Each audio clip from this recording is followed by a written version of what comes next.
बांग्लादेश एक ऐसा देश जहां के लोग 2022 तक भारत से भी ज्यादा अमीर थे। जी हाँ दोस्तों, 2020 से 2022 के बीच बांग्लादेश की पर कैपिटा इनकम इंडिया से ज्यादा थी। बांग्लादेश की टेक्सटाइल इंडस्ट्री जहां 2022 तक इंडिया से भी आगे निकल चुकी थी। जरा इस आर्टिकल को पढ़िए। 2022 तक बांग्लादेश दुनिया का सेकंड लार्जेस्ट टेक्सटाइल एक्सपोर्टर था, विच है रेवेन्यू ऑफ $57.6 बिलियन एनुअली। वही इंडिया 22 बिलियन डॉलर्स के रेवेन्यू के साथ टेक्सटाइल्स के मामले में वर्ल्ड में 5th पोजीशन पर रैंक करता है। अगर ग्लोबल हंगर इंडेक्स की बात करें तो 2022 तक बांग्लादेश 121 में से 84th रैंक करता था, वही इंडिया 111 नंबर पर। यही नहीं, ग्लोबल हैप्पीनेस इंडेक्स में भी बांग्लादेश हमेशा आगे है। यहाँ अगर दोनों देशों की पॉपुलेशन अकाउंट में ले तो दोस्तों बांग्लादेश की ये ग्रोथ फेनोमिनल थी। पर आज कहा जा रहा है कि बांग्लादेश अगला पाकिस्तान बनने वाला है। वहाँ की माइनॉरिटीज जैसे कि हिंदूज खतरे में है और हो सकता है कि अब बांग्लादेश में आने वाली नई सरकार भी पाकिस्तान के द्वारा ही बैक्ड हो। 2016 से 21 तक एशियन कंट्रीज में हाईएस्ट इकोनॉमिक ग्रोथ रेट रखने वाला ये देश आज अगले पाकिस्तान बनने की दहलीज पर है। और इस सब का कारण है शेख हसीना, 20 साल से बांग्लादेश की पीएम रहने वाली एक औरत, जिनके अंदर बांग्लादेश ने ग्रोथ तो खूब की लेकिन अंदर ही अंदर बांग्लादेश खुदता रहा। तो ऐसा क्या हुआ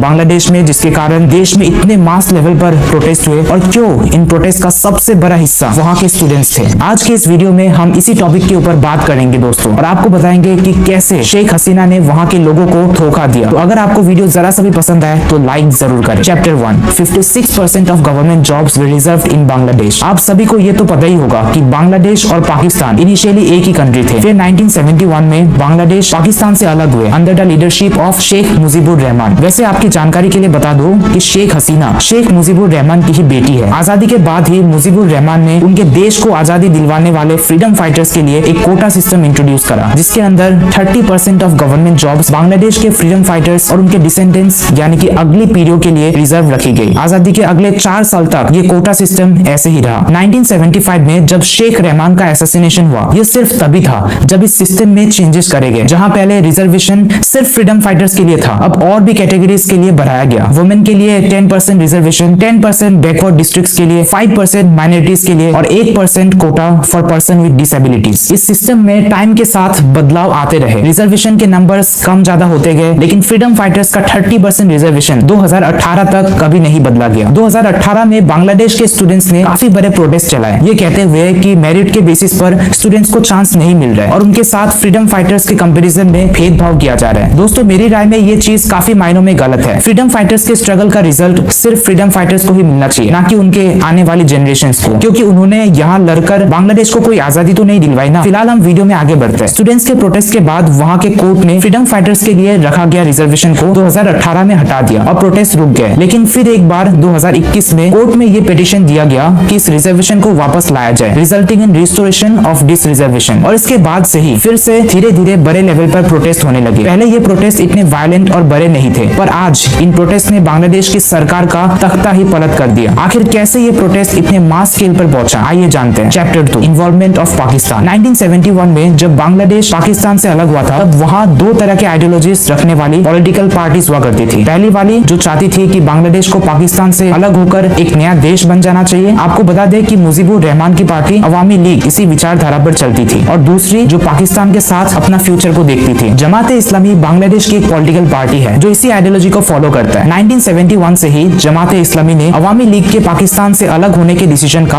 अपोज किया। खैर तब तो बांग्लादेश पाकिस्तान से अलग हो गया, लेकिन जमाते इस्लामी आज भी बांग्लादेश में एग्जिस्टेंस में है और ऑफिशियली ये क्लेम्ड है कि जमाते इस्लामी को पाकिस्तान की इंटेलिजेंस एजेंसी ISI का सपोर्ट है। यहाँ गौर करने वाली बात यह है दोस्तों कि इसी पार्टी के स्टूडेंट विंग ने बांग्लादेश में इतने मास स्केल पर प्रोटेस्ट करवाए थे। स्टूडेंट्स को मैनिपुलेट करा गया सरकार के खिलाफ बोलने के लिए, और धीरे धीरे ये आग पूरे बांग्लादेश में इतनी फैल गई कि 5 अगस्त 2024 को वहाँ की पीएम शेख हसीना ने एक मिलिट्री कूप के चलते रिजाइन कर दिया और अपनी जान बचाने के लिए इंडिया आ गई। बांग्लादेश के लोगों में इतना गुस्सा था कि उन्होंने वहाँ के हिंदू टेम्पल्स और लोगों को मारने तक शुरू कर दिया। ऐसी कई खबरें बीते कुछ दिनों में आपने भी देखी होगी, जहाँ बांग्लादेश में मंदिरों को, इस्कॉन के टेम्पल को नुकसान पहुंचाया गया। इस सब के चलते मोहम्मद यूनुस जो कि एक नोबेल पीस प्राइज विनर है, इन्हें वहाँ के इंटरिम प्राइम मिनिस्टर बनाया गया। इलेक्शंस होने तक अब यही देश का प्रधानमंत्री रहेंगे। पीएम नरेंद्र मोदी ने भी अपने ट्वीट में मोहम्मद यूनुस को टैग करते हुए कहा कि हम आशा करते हैं बांग्लादेश में हिंदू और बाकी माइनॉरिटीज की सेफ्टी बनी रहे। दोस्तों कहा जा रहा है कि बांग्लादेश की अगली प्राइम मिनिस्टर जमाते इस्लामी पार्टी की ही होगी, जो कि पाकिस्तान को ज्यादा फेवर करेगी। लेकिन क्या इस सब का इंडिया पर कोई फर्क पड़ेगा, आइए जानते हैं। Chapter 3, impact impact on India. Sheikh Hasina की लीडरशिप ने हमेशा से ही बांग्लादेश और इंडिया के रिलेशन काफी अच्छे रहे हैं, लेकिन अगर जमात इस्लामी पार्टी पावर में आ जाती है तो इससे इंडिया को नुकसान का सामना करना पड़ सकता है। जैसे कि मैंने आपको पहले भी बताया है कि जमात इस्लामी पार्टी को पाकिस्तान का सपोर्ट है, तो इसमें कोई दोहराई नहीं है कि आने वाले टाइम में हमें पाकिस्तान और बांग्लादेश के रिलेशंस और अच्छे होते हुए दिख सकते हैं। और इससे पाकिस्तान, जो कि हमें नॉर्थ वेस्ट से पहले ही टेररिज्म से परेशान करके रखता है, आगे चलकर हो सकता है कि टेररिस्ट बांग्लादेश होते हुए भी इंडिया में एंटर कर पाए। इससे इंडिया की सिक्योरिटी को काफी बड़ा खतरा है। ना सिर्फ ये, हो सकता है आने वाले टाइम में हमें भी बांग्लादेश जैसी प्रोटेस्ट फेस करना पड़े, क्योंकि देश में जो हालत है वो बांग्लादेश से कम नहीं है। आज भले ही इंडिया बहुत ग्रो कर रहा है, लेकिन इंडिया में इंटरनल इश्यूज बहुत ज्यादा है। रिसेंटली हुए नीट स्कैम और इतने सारे एग्जाम लीक्स और बढ़ते हुए अनएम्प्लॉयमेंट के कारण इंडियन स्टूडेंट्स में ऑलरेडी काफी ज्यादा गुस्सा है। खालिस्तान जैसी ऑर्गेनाइजेशन जो इंडिया के टुकड़े करना चाहती है, आज भी एक्टिव है, और हो सकता है बांग्लादेश में हुए इस इवेंट से ये लोग और भी ज्यादा मोटिवेट हो जाए। इसीलिए हमें यह सख्त जरूरत है कि हम इंडियन स्टूडेंट्स के लिए सख्त से सख्त मेजर्स ले जो उनके लिए बेनिफिशियरी हो। दोस्तों, आज की इस वीडियो में बस इतना ही। फिर मिलते हैं किसी और वीडियो में। जय हिंद, जय भारत।